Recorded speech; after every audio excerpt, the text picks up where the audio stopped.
Tanzania. Naomi Williams just said that. She has been working with DW News as an African correspondent for the last 5 years. So we are going to hear from her story about AI, the use of AI. Welcome. So Naomi, tell us more about AI. How do you use AI in your daily life? As a correspondent based in Dar es Salaam, Tanzania, my work here is to report what's happening in Tanzania. For example, in politics, in social issues, issues concerning women, and in breaking news. Yes, I use AI daily for writing assistance, translations, and sometimes research and organizing tasks. What types of AI tools do you use and how do you use them? So maybe you can just go deep and tell the audience on the platforms you're using, AI platform you're using. Thanks so much. Google Translate sometimes for multilingual sources, and AI transcriptions tools for interviews, and sometimes to use a Google Translate because I'm working with media that have another language, I mean German. So to use Google Translate help me sometimes to understand. For example, they send an emails in German language, so I can go to Google Translate and use it to get a translation in my own language.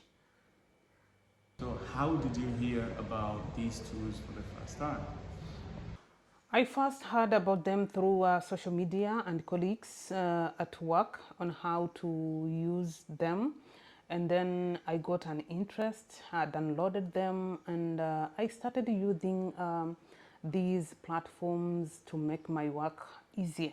And I see how it's easier sometimes to work with these platforms. According to your own, knowledge as a journalist, what is digital literacy?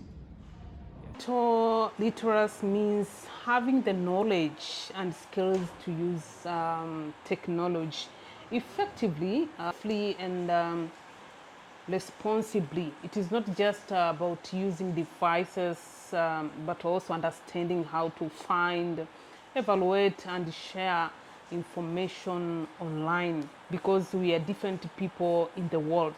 So, for example, knowing how to verify if news shared on social media is true before reposting it. Do you think that digital literacy is important?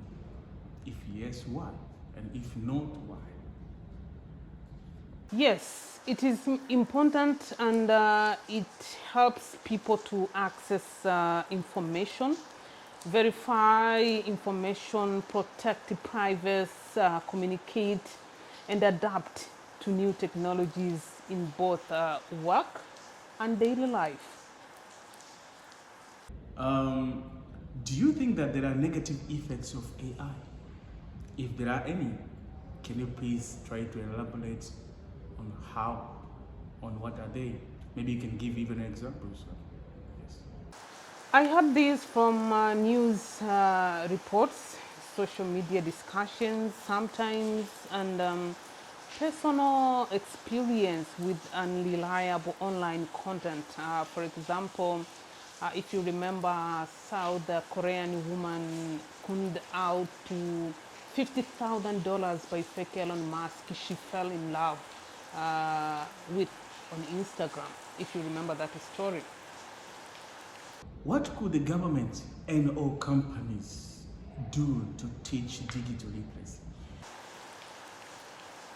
The government, NGOs, and companies could run community workshops in different areas, schools programs, and public awareness campaigns. And I trust them partly, but these should also be independent organizations to ensure we have a transparency. Okay. And the last question is about how has technology changed the way you communicate? For me, technology helps me to make communication easier and fast. It's made anything I do more interactive and AI, learn through online platforms and connecting with people globally. So this is all from today's interview with Naomi William Jeseda. She's from Tanzania, as I explained before during the introduction, and I hope so you learned something from her experience as a journalist on the issues of AI and digital literacy. Thank you so much.